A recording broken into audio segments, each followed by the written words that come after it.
The novice Liu Hung asked Elder Thich Thong Lak, who had attained the state of an arahant and possessed the threefold knowledge, which comprehends the entirety of space and time in the universe.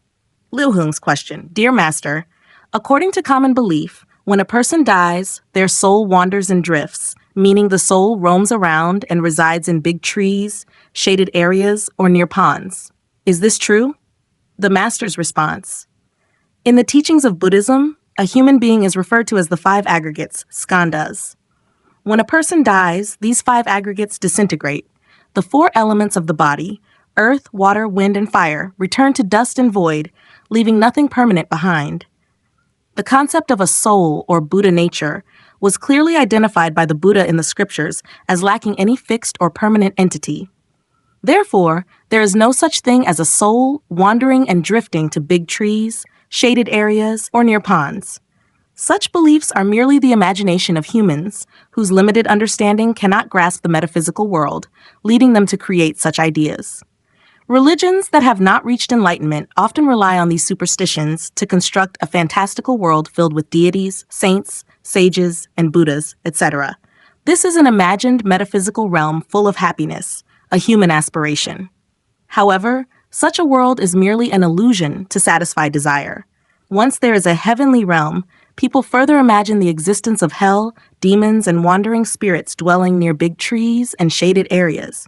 It is believed that the souls of those who died unjustly cannot reincarnate and thus reside in these places. In the Basic Methods of Practice Sutra, the Buddha taught that all of these are conceptual knowledge, understanding based on imagination. We often misunderstand phenomena due to our limited wisdom, leading to a cycle of misconceptions.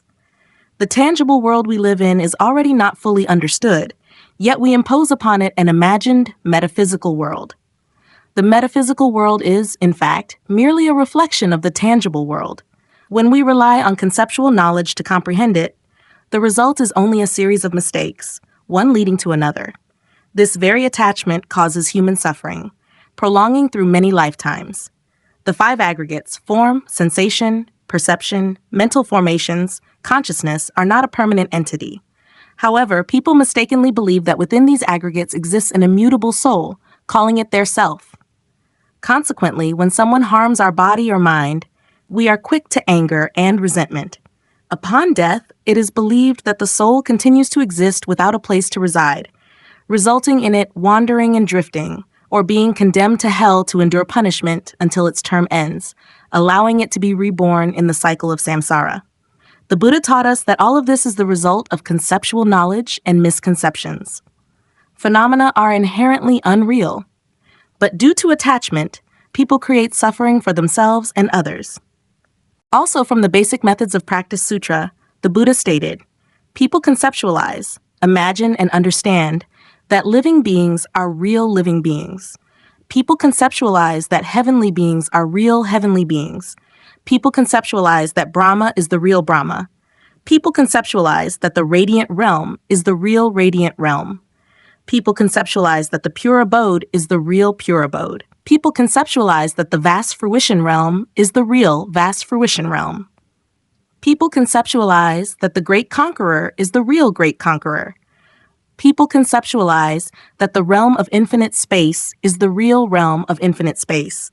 People conceptualize that the realm of infinite consciousness is the real realm of infinite consciousness. People conceptualize that the realm of nothingness is the real realm of nothingness. People conceptualize that the realm of neither perception nor non-perception is the real realm of neither perception nor non-perception. People conceptualize that what they know and see is real knowledge and vision. People conceptualize that what they hear is real hearing. People conceptualize that what they think is real thought. People conceptualize that sameness is real sameness. People conceptualize that difference is real difference. People conceptualize that everything is real everything. People conceptualize that nirvana is real nirvana.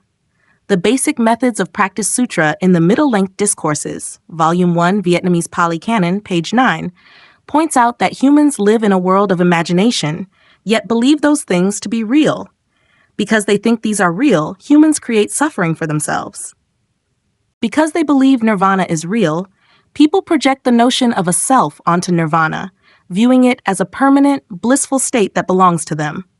From this arises attachment and desire directed toward the realm of nirvana. The Buddha taught, such a person does not truly comprehend nirvana.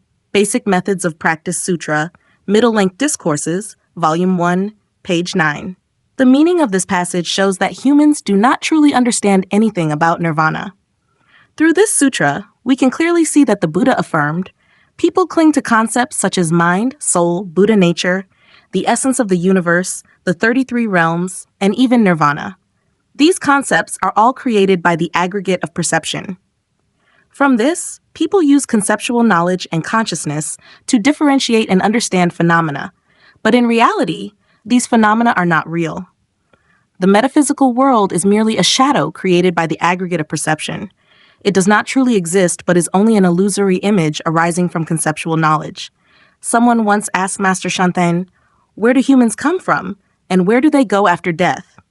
Master Shanten replied, humans are born from desire, live in desire, and return to desire. In other words, to make it easier to understand and in alignment with the Buddha's teachings in the sutras, humans are born due to karma, live within karma, and die, returning to karma. Because they do not understand the law of karma, humans are trapped in the cycle of samsara through countless lifetimes, unable to find a way out of the spiral of karma. Those who understand the law of karma always guard their actions of body, speech, and mind, only performing good deeds for themselves and others, avoiding any evil actions so that neither they nor others suffer. According to the law of karma, those who live virtuously will, upon death, be reborn in a favorable realm and enjoy abundant blessings. Born into a wealthy family, having their desires fulfilled, receiving a proper education, living in a moral, virtuous environment, accumulating more merit for future lives. Conversely, those who do not understand the law of karma often fail to guard their actions of body, speech, and mind, easily committing evil deeds that bring suffering to themselves and others. In their present life, they experience constant suffering, anxiety, and dissatisfaction. After death, they are reborn in unfavorable realms, enduring the consequences of their actions: poverty, illness, accidents, hunger, and deprivation, homelessness, wandering aimlessly, lacking education, and enduring an immoral way of life. Such harsh living conditions drive them to commit even more evil deeds, creating further bad karma that worsens their suffering. Ultimately, after death, they are reborn into even more miserable conditions, potentially as impoverished humans or as animals, insects, and so on. The person then asked, why can fortune tellers know about items in my house when I consult them? Master Shanten replied, that is due to conceptual consciousness. Only those who have attained realization can fully understand its origins. The conceptual world cannot be comprehended with the limited intellect of humans. Only the boundless wisdom of the Buddha can penetrate and know it as it truly is. It's like a first-grade student trying to understand university-level mathematics. How could they possibly grasp it? To attain boundless wisdom and thoroughly understand phenomena, one must practice diligently. If one does not believe in the Buddha's teachings about the metaphysical world, that it is a realm of imagination, existing or not existing, then they must follow the true path of Buddhism.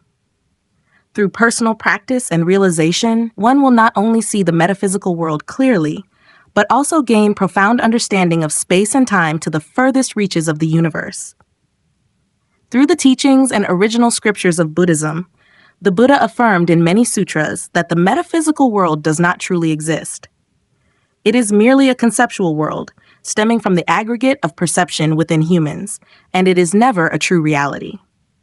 The Buddha also stated that if the metaphysical world were real, Buddhism would not have needed to appear on this planet. Why is that so? Because Buddhism emerged with the purpose of liberating humans from suffering. If a metaphysical world truly existed, it would mean that phenomena in this world are not formed through dependent origination, but rather by a supreme creator. In such a case, all punishment or reward would be decided by that being, and humans would be unable to transform their suffering on their own. Let us revisit a passage from the Ekottara Agama Sutra, Volume 1, page 455, Vietnamese Buddhist Canon. In it, the monks ask the Buddha, Venerable Sir, can form, feeling, perception, mental formations, or consciousness exist permanently without change? The Buddha replied, Monks, there is no form that exists permanently without change, and neither is there any feeling, perception, mental formation, or consciousness that is eternal and unchanging. He continued, Monks, if there were anything such as consciousness, soul, Buddha nature, original face, or spiritual essence that is eternal and unchanging, then a practitioner of the holy life, one who follows the Buddhist path based on morality, concentration, and wisdom, would not be able to distinguish good from evil or eliminate the roots of suffering. The Buddha then took a small amount of soil and placed it on his fingernail, saying, If even a tiny speck of consciousness, like this soil on my fingernail, were unchanging and permanent, a practitioner of the holy life in Buddhism would not be able to put an end to suffering. He concluded, It is precisely because there is no consciousness that is eternal and unchanging that a practitioner can lead the holy life and completely eradicate delusion and suffering. This sutra clearly establishes that if even a trace of the metaphysical realm, such as a soul or spiritual consciousness, were real, Buddhism could not exist on this planet. The reason is that if the metaphysical world were real, it would be impossible to cultivate mastery over birth, aging, illness, and death. And if suffering could not be mastered, the purpose of Buddhism's existence would lose its meaning. So, what is the purpose of Buddhism's emergence? It is not to mimic the external sects of non-Buddhist teachers by constructing a metaphysical world with concepts such as spiritual essence, soul, individual self, Buddha nature, universal essence, or original face. Instead, it aims to clearly illuminate the path to liberation from suffering based on the reality of dependent origination and the law of cause and effect. The era during which the Buddha appeared was a time of low public intellect, where people lived in ignorance, backwardness, and entrenched superstition. In such a societal context, other religions were also unable to break free from the metaphysical world of imagination. As a result, these religions, whether intentionally or not, merely reflected the aggregate of perception, conceptual knowledge of the people of that era. They had no alternative but to construct a metaphysical world more grandiose than anything humans could imagine to easily persuade or attract followers. Thus, the practices of these sects often revolved around conceptual knowledge with beliefs such as the existence of deities and souls, salvation and blessings, punishments and curses, rewards and praises. All of these were fabricated within the imagined metaphysical world. Buddhism, with its profound understanding of time and space in the universe, clearly recognizes that metaphysical realms are merely products of human conceptualization. Therefore, the Buddha strongly rejected both the material and metaphysical worlds by pointing out the truth. They are not real and only cause more suffering for humankind. Through very practical and specific teachings, the Buddha taught principles that even today's scientific era must acknowledge due to their logical and scientific nature. The Buddha did not deny the existence of heaven or hell, but he viewed them more realistically. Heaven is the manifestation of good deeds. Acts of kindness bring peace, tranquility, and happiness to people. According to the Buddha, heaven is not a distant place, but rather a state of happiness right here in the present life. Hell is the manifestation of evil deeds. Unwholesome actions lead to a life full of misfortune, suffering, and anxiety. Hell is also not located anywhere far away, but is the suffering that humans create for themselves in this world. Therefore, both heaven and hell are the results of one's own actions, words, and thoughts. They are not realms existing to punish or reward humans. According to the Buddha's teachings, no one bestows blessings or inflicts misfortune upon people. It is humans themselves, through their actions and thoughts, who create blessings or misfortune for themselves. He accepted nirvana as a state of mind, where desires and unwholesome qualities are eradicated. However, he did not accept the illusory metaphysical world, which was fabricated by conceptualization to deceive and confuse people. These realms do not provide any real benefit to life, only causing people to lose money and suffer. The Buddha often emphasized that the metaphysical world is merely a shadow of the 12 links of dependent origination, a product of conceptualization. Due to ignorance, people mistakenly believe it is real. In the era when the Buddha was born, the general intelligence of people was low and backward, and they often lived in delusion and could not fully understand the nature of phenomena. They were easily deceived by religious leaders who instilled mystical images and supernatural powers in their minds, such as souls residing in tall, shady trees, or ghosts appearing in the flickering light of fireflies at night. Gigantic gods, like the Jade Emperor, were attributed with the creative power of the universe, ruling, punishing, rewarding, and bringing suffering to both humans and celestial beings. To maintain and make the metaphysical world effective, religious leaders exploited their own conceptualization. They suppressed consciousness and activated their conceptual faculties using methods such as meditation, chanting scriptures, reciting mantras, invoking the Buddha's name, practicing spells, or using suggestion. These rituals created a sense of mysticism, such as summoning spirits, communicating about the past and future, healing diseases, and driving away evil spirits. All of these actions only increased people's fear and blind belief in the metaphysical world. In life, when facing calamities, diseases, suffering, or natural disasters such as floods, fires, earthquakes, and thunderstorms, people often feel confused and fearful. Therefore, they easily turn to religion for refuge, hoping for protection and salvation from deities such as the Jade Emperor, Buddhas, or Bodhisattvas. From there, people place deep trust in a metaphysical world, a shadowy world, which they mistakenly believe is real. They believe that when they die, their soul will return to that place forever. This leads to all virtuous actions in their current lives being aimed at achieving acceptance in that imaginary world. However, this is merely an illusion formed from ancient times.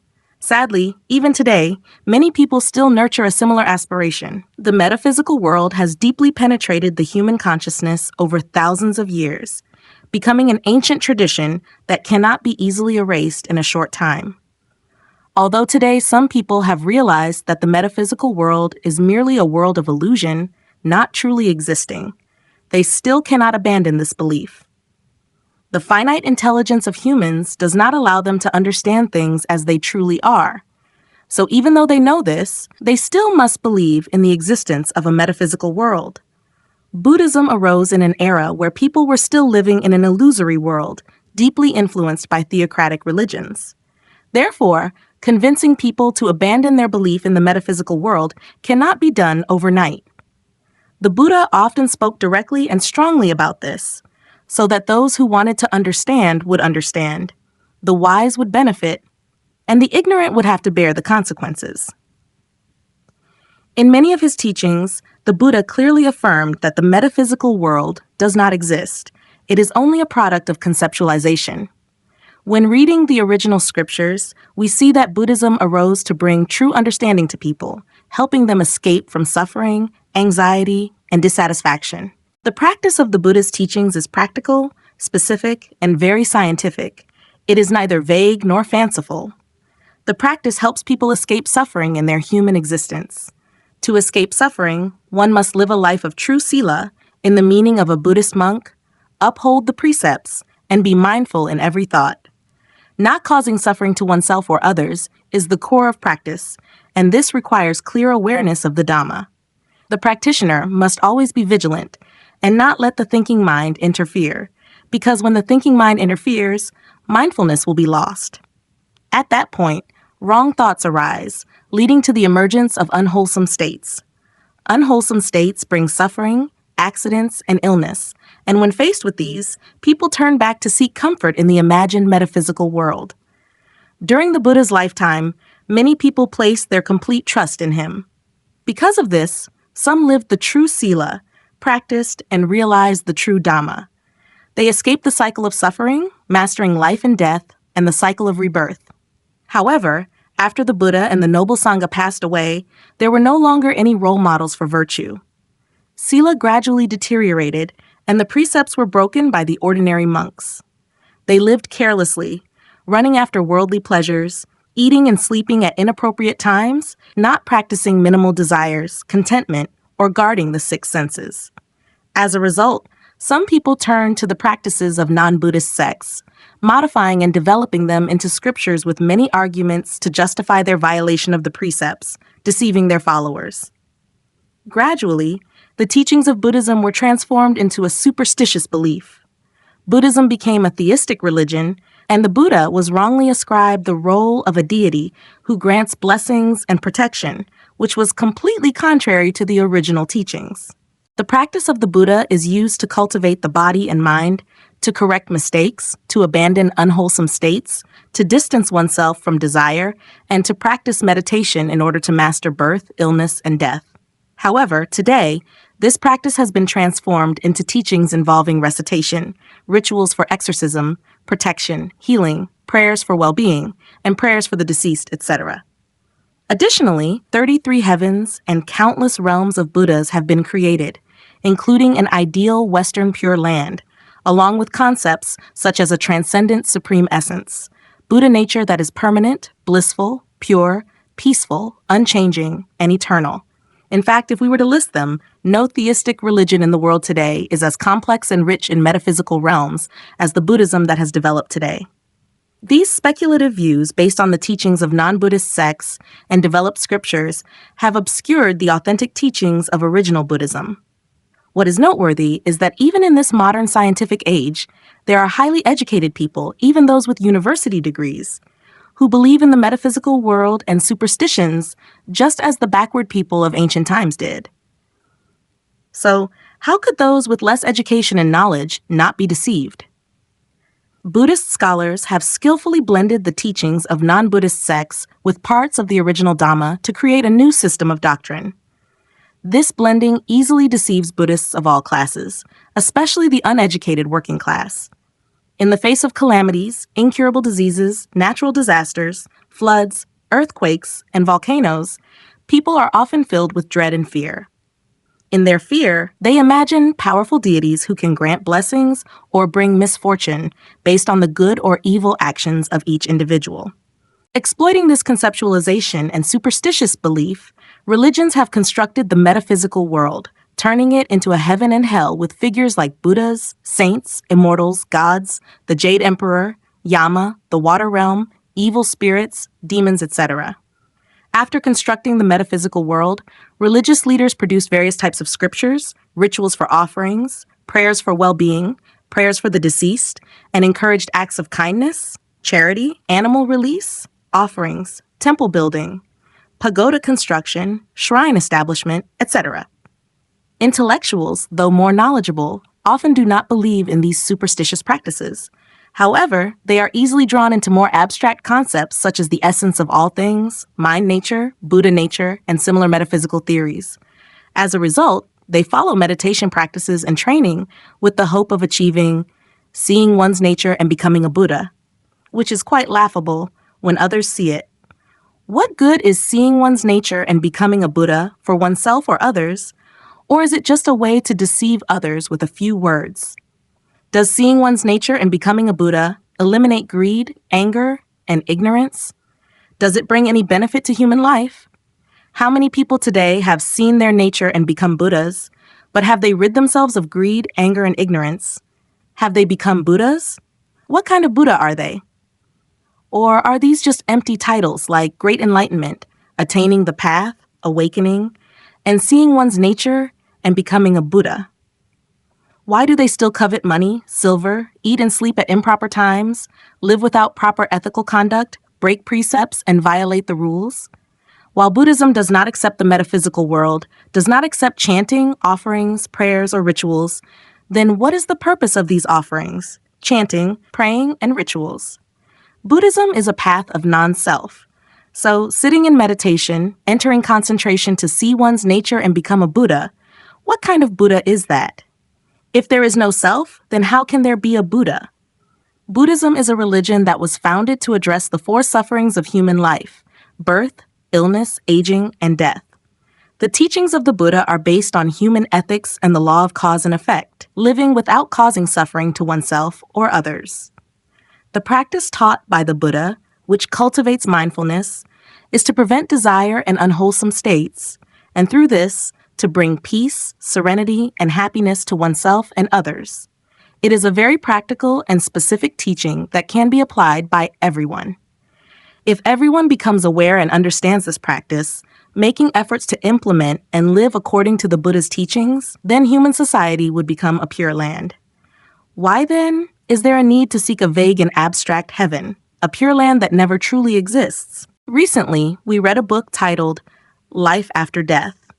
After reading this book, anyone who does not practice according to the original teachings of Buddhism and does not have experiential insight into the meditation practice of the mind will surely believe in the existence of a metaphysical world.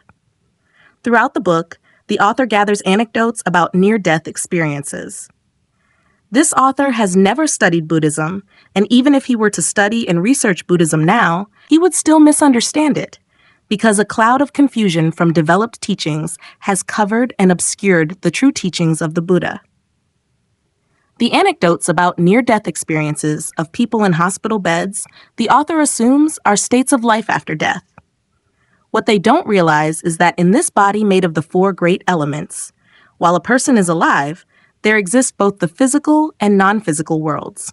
But when this body of the four great elements dies, both worlds are extinguished. While alive, what operates in the physical world and what operates in the non-physical world? While alive, a person functions in the physical world through the six senses: eye consciousness, ear consciousness, nose consciousness, tongue consciousness, body consciousness, and mind consciousness. In the non-physical world, however, a person functions only through a conceptual consciousness. Every day, we live and do everything with consciousness guiding actions through the mind base.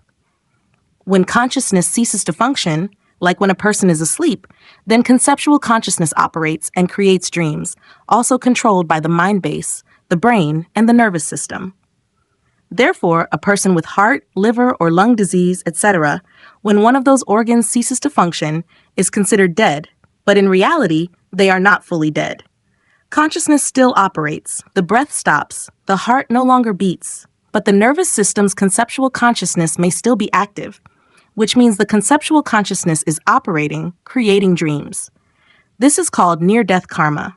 In daily life, people who enjoy doing good or bad deeds, go to temples, churches, offer prayers, chant, meditate, wish to be born in heaven, meet God, be reborn in the Western Pure Land, see the Buddha, or witness the light or halo of deities, Buddhas, bodhisattvas, etc., are religious followers. The teachings of these religions have imprinted their minds with images such as God, Buddha, light, halos, and lotuses. Therefore, near-death karma will manifest dreams exactly like those images. Taking advantage of near-death karma, sects use it to help the dying person fulfill the dream of directly being reborn in the Western Pure Land, thinking that the final karma, near-death karma, can manifest the desires and wishes from their life. This is the part for religious followers. As for those who do not follow religion, their near-death karma manifests dreams according to their desires, fame, fortune, love, attachment, anger, hatred, resentment, fear, etc. These are the things that cause harm. In contrast, when performing good deeds, a person will also see joyful, happy, and delightful scenes, as doing good becomes a habit and karma. When close to death, the conceptual consciousness operates like a dream. The dream is when the six senses still operate and the whole body functions normally. The person close to death is also in this situation. The six senses cease to function, but the difference is that some internal organ is damaged and cannot function, unlike someone who is sleeping and dreaming. This is the case for a person near death. The conceptual consciousness operates, making them see their soul leaving the body and witnessing their body lying on the bed, with doctors and nurses performing resuscitation. However, there are also times when they are lying on the bed and die. At that time, the five aggregates have not yet separated, so the conceptual consciousness continues to operate. The patient may feel as if they are dreaming, seeing halos, lights of deities, gods, Buddhas, bodhisattvas, the Jade Emperor, demons, the ox-headed and horse-faced guardians, King Yama, etc. Thanks to the resuscitation efforts of the doctors, the patient wakes up, like from a dream, and tells their family. They are certain that there is life after death and that there is hell, based on these images. However, what they do not realize is that these are mere images produced by the mind's desires and conceptual consciousness manifesting through the near-death dreams. If the five aggregates truly separate and disintegrate, nothing would remain as ours, and the soul, consciousness, or Buddha nature would disappear, leaving only the good and bad karma, and continuing according to that karma, corresponding with ignorance, following the actions and consequences of others, reborn in samsara, ignorance generates actions. Actions give rise to the 7 links. Ignorance causes us to create good and bad karma in our daily lives. When we die, only good and bad karma remain and continue according to ignorance, reborn in samsara into another life. This continues, rolling in the stream of karma for countless lifetimes. This is why the Buddha taught that we are born from karma, live in karma, and die returning to karma. We clearly understand that there is no metaphysical world, no creator, no one who gave birth to us, and no one who blesses or curses us. It is we ourselves who must stop the stream of karma, and then all disasters, sickness, suffering, and rebirth in samsara will cease. The finite intelligence of humans cannot comprehend or clearly see the world of cause and effect, so they mistakenly believe in this world and the other world, and then become attached to the idea that this one is eternal and that one is impermanent. From this, debates arise based on conceptual understanding and egoistic attachments, leading to numerous mistakes, misunderstandings, and self-righteous claims that this is correct and that is wrong. People then divide into factions, criticize each other, and go in circles endlessly. Upon reflection, everything is just within the realm of conceptual consciousness, unable to transcend the limited understanding of awareness. Human life, the understanding in normal circumstances, is consciousness. But when facing lightning, storms, calamities, incurable diseases, etc., in the face of overwhelming terror and fear, consciousness cannot comprehend. At this point, the conceptual consciousness begins to operate, the metaphysical world appears, and there are deities in their minds, such as the rain god, thunder god, lightning god, mountain god, river god, tree god, water god, fire god, earth god, etc. These gods can bestow blessings or bring calamities upon humankind. With sincerity and trust, they always rely on these divine beings. So for any big or small matters, they will pray, call upon, and worship these gods. This belief starts to show results, and people clearly see the effectiveness of it. Hence, people say that if they go to the ant mound and burn incense and offer prayers, the mound will also show effectiveness. Where does this effectiveness come from? No one understands, except for true practitioners, the saints, those who follow the Buddhist path, attain the 4 jhanas and the 3 insights, and thus know clearly. It originates from the human's conceptual aggregates, created by the power of suggestion. In other words, the effectiveness comes from our belief, which automatically influences the mind, and not from the existence of divine beings in a real metaphysical world. This effectiveness makes people believe in a metaphysical world, in the existence of ghosts, spirits, and the souls of the dead. Believing in such illusions is called superstition. Believing without awareness of oneself and daring to sacrifice for these divine beings is called fanaticism. This is the polytheistic stage, created by the excessive fear of humans, generated by the conceptual consciousness to comfort the mind when overwhelmed with terror and fear. Religion was also born out of this superstition, not removing the gods, but instead constructing a metaphysical world with one supreme God, with the founders of religions having the authority to control and command the folk gods. They have supreme power over other gods, so people believe and seek to join that religion to receive blessings from the supreme gods. Religious leaders only need to perform a few small imaginary miracles through meditation practice or using the power of imagination, charms, or spells to create supernatural abilities that ordinary people cannot do, and then many people will follow their religion. For example, transforming, becoming invisible, walking on water, walking on fire, flying through the air like a bird, knowing others' past and future, healing, exorcising evil, cursing demons, etc. Doing such things will attract many followers to their religion. Some religions take advantage of healing and providing financial assistance, food, rice, milk, sugar, medicine, etc., to draw people into their religion. This is a trick used by religious leaders. Therefore, Buddhism developed the 4 methods of embracing to win people over to their religion. By using mental training, the desires for fame, wealth, and sensual pleasure still remain.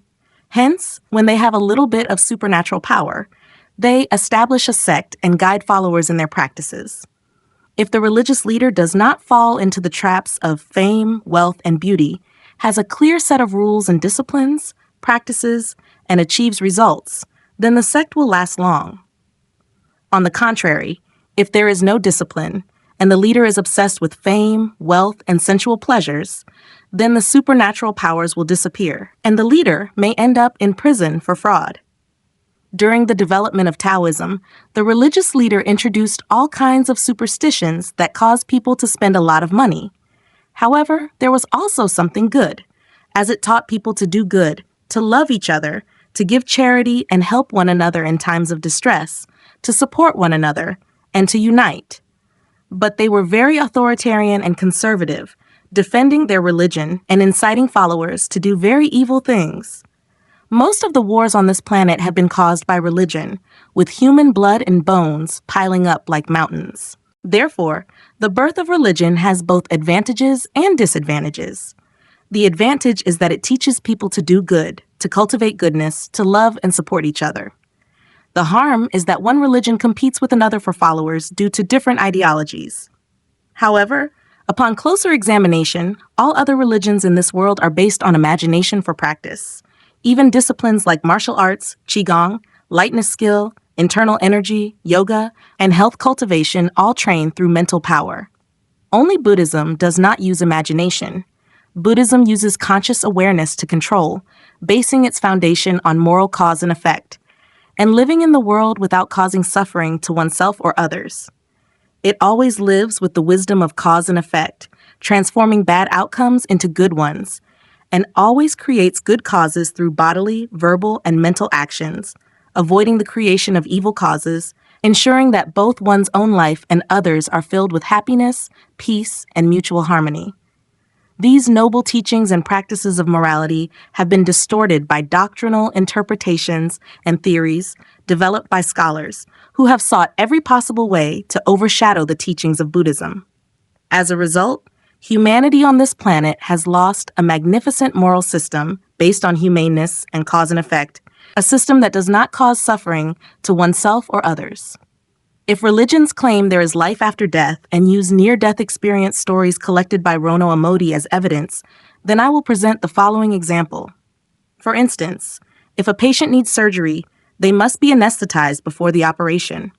When anesthetized, this person knows nothing, just like a deep sleeper. So where is their soul at that moment? When anesthetized, why is it that they are lost and cannot have their soul leave the body to observe the operation, as described in some of these books? In the second case, Zen masters say that the nature of a person is always aware, always hears, always sees. So after being anesthetized, why can they no longer hear or know anything? The Buddha taught that the near-death experience of a dying person is often expressed through dreams, seeing one world, then another. Some may be unconscious, unaware, knowing nothing at all. This depends on habitual karma driven by desires, continuing to be reborn in samsara, according to karmic force, in accordance with the object of that karmic desire.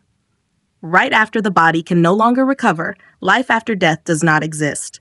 Only an ongoing existence continues in the law of impermanence and cause and effect, from one body to the next, continuously, without any gaps, like one torch being extinguished and another being lit immediately after. It is a law of cause and effect, unchanging and eternal for all of humanity, that no one can alter. Because humans are born from cause and effect, live in cause and effect, and die returning to cause and effect. If you find these shares helpful, please give me a like and share them with those who need them. Follow and turn on notifications to avoid missing the latest videos from KA Radio.